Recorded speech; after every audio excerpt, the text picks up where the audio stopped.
What's going on, everybody? Today is Rocco with Rocco's Modern Survival. Today we're going to do an aquaponic system. Alright, I was going to bring you a catch and cook today, but unfortunately we caught nothing at the river. So I figured I don't want to waste the day, and I do want to bring you guys something for the quarantine life right now. And that would be a good aquaponic system. Now if you can't go to the store and buy your fish, let's just say that, you can always go to the river with a simple fish trap. There we go. I could not think of that word, fish trap. They worked very well. Unfortunately they didn't catch a crawfish I was hoping to catch, but they did catch some bluegill. So I figured we weren't going to be able to do a catch and cook for you guys today with the crawdads that we were hoping to catch, but I figured if anything I could at least bring you a aquaponic system set up. With everything going on in the world right now, it's always good to know different ways to do everything.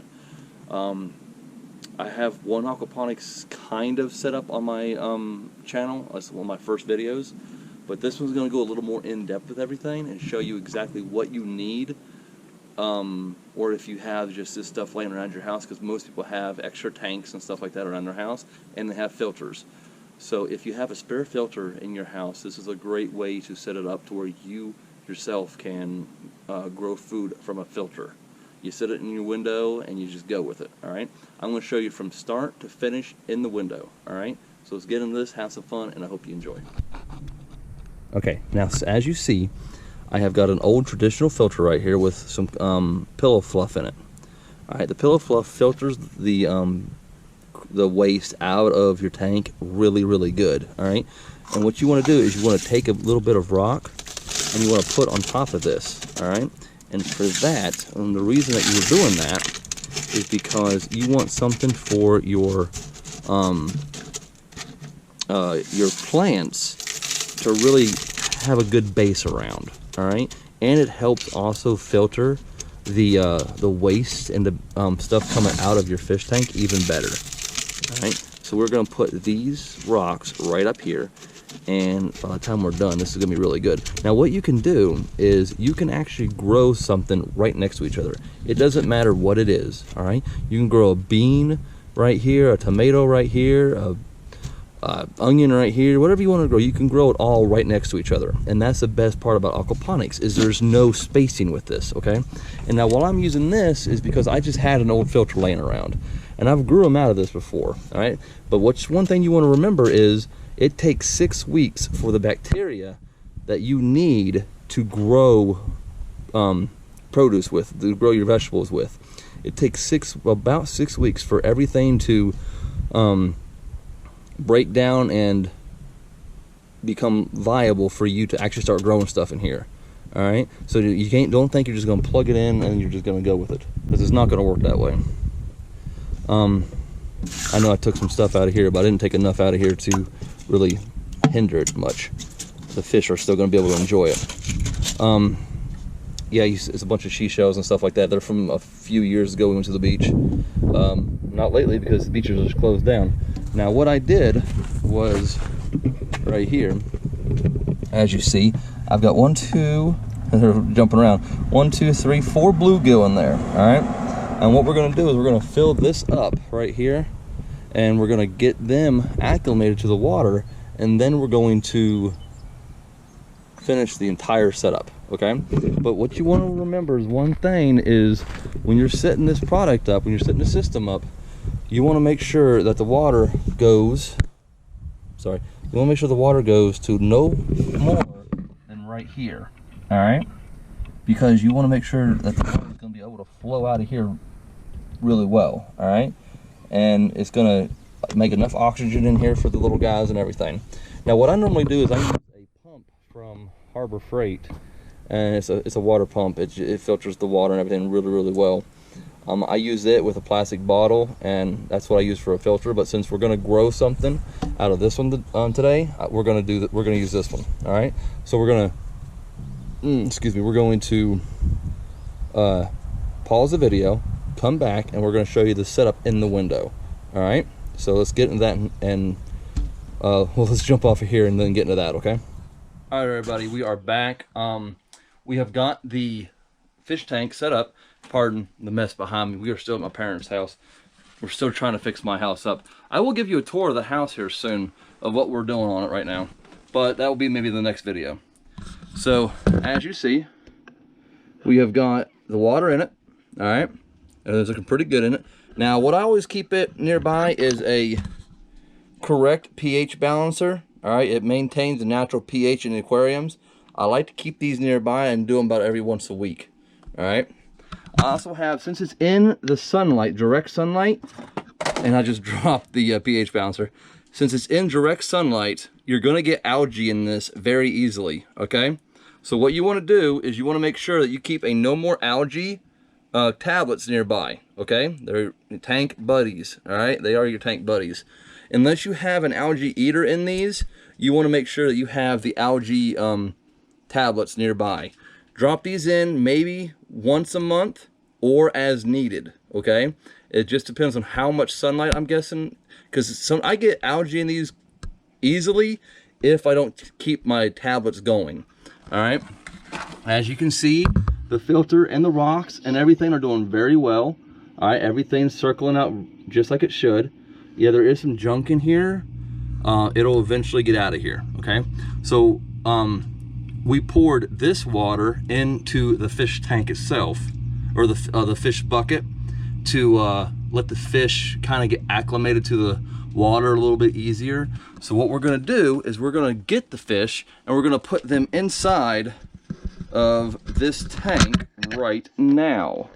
Sorry, I was trying to get the tripod set up. All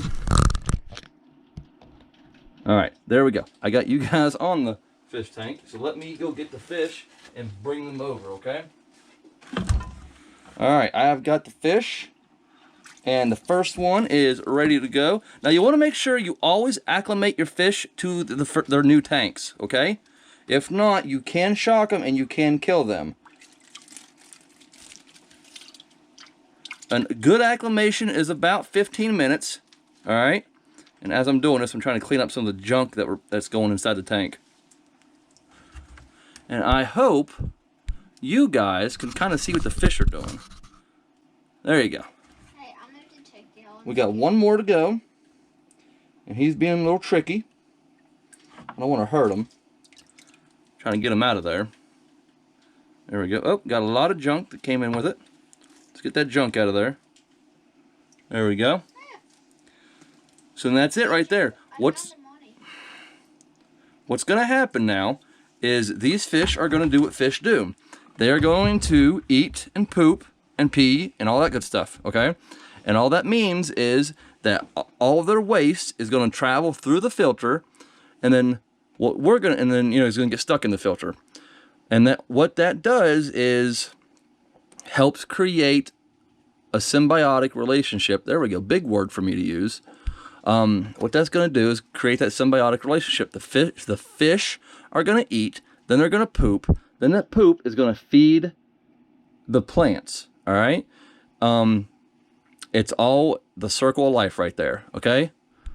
And then we're gonna eat the plants. We're gonna eat the vegetables off of we're gonna eat the vegetables off the plants. I cannot talk sometimes. Sorry, I'm trying to make this video right for you guys so you can understand exactly what you're supposed to do, and trying to and getting the words just right. Sometimes it's a little hard. So and if you have any kind of lotion on your hands, one thing, never put your hands inside the tank with any kind of lotion or sanitizer or anything like that on your hands, okay? Make sure you wash all that crap off with good soap and water and everything, okay? If you see that little guy in the back right there, he's really scared right now, so he's just kind of like taking a chill pill. It is a possibility to lose some fish, maybe one, maybe two, within the first 48 hours. Okay, now that's not a good thing to happen, but it does happen. Don't get frustrated. If you've acclimated your fish properly and everything, you should be fine. But like I said, some fish just don't survive. But like I said, if you do everything the right way, you should be fine. The pH balancer has now dissolved and everything, so there's the right kind of pH balance in there. Just remember, the first day don't feed your fish. Your fish are not going to be hungry the first day they go inside the tank, okay? They will not be hungry until tomorrow. That's when you want to feed your fish, is the next day. These little guys, they're going to take a while. They're going to get acclimated more. They're going to explore their tank.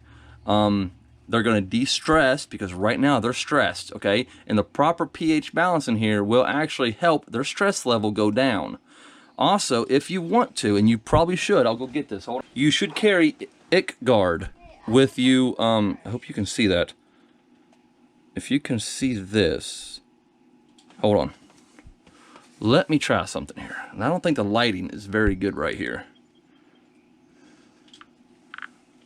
There we go.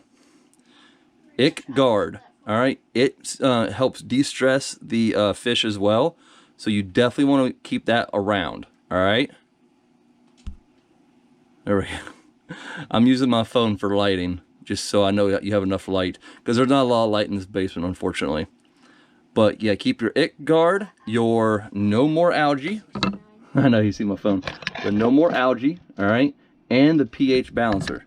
You keep all of that handy, nearby, and ready to roll at all times, and you should be just fine. Like I said, give it 6 weeks for everything to properly grow inside of this, okay? Because you need the right kind of bacteria to grow in here, and it takes about 6 weeks, unfortunately. You can't just throw everything in there, throw your plants in, and it's ready to roll. It does not work like that. So at this time, while you're waiting for your system to get properly set up with the right kind of bacteria, you can start your plants now, starting from seeds. And by the time they're ready to be transplanted, you can put them right in here. And the best part about this is they grow 10 times faster. They grow 10 times faster in this system than they will out in the dirt. Okay, because they're not fighting for nutrients out here. They're not fighting for water. They're not fighting for sunlight. They're getting everything they need right here. All right. And there's no shock either. There's no soil shock from transferring them. You know how you have soil shock if you take them from inside to outside? There is none of that. It is straight up boom. All right, it's straight up go. There is no waiting. So that's one good thing that you want to remember too. The soil shock is not there. They're not fighting for nutrients, and that's why you can plant stuff right on top of each other, because they're not fighting for that nutrients, because there's so much nutrients and bacteria inside this filter right here that you don't have to worry about that kind of stuff. All right. So I hope this was informative for you. It's just something else to help you survive in this chaotic world. Sorry. So like always, I hope you enjoyed. Like and subscribe if you want more content like this. Tell me what you learned from this series right here, from this episode. If you want more episodes like this, let me know. I will try to bring you more aquaponic setups and stuff like that. All I can do is show you what I know, show you what I've learned from other people and stuff like that. Another good person to go check out is the Redneck Farmer. He has a lot of good videos on stuff that I'm going to start doing here soon, or within the next year, is raising meat rabbits, raising quail and stuff like that. He doesn't do ducks or goats, and I'll be doing those, but he does have a ton of knowledge on quail and rabbits. So definitely go check him out for that, all right? So like always, God bless. I hope you enjoyed and have a wonderful day.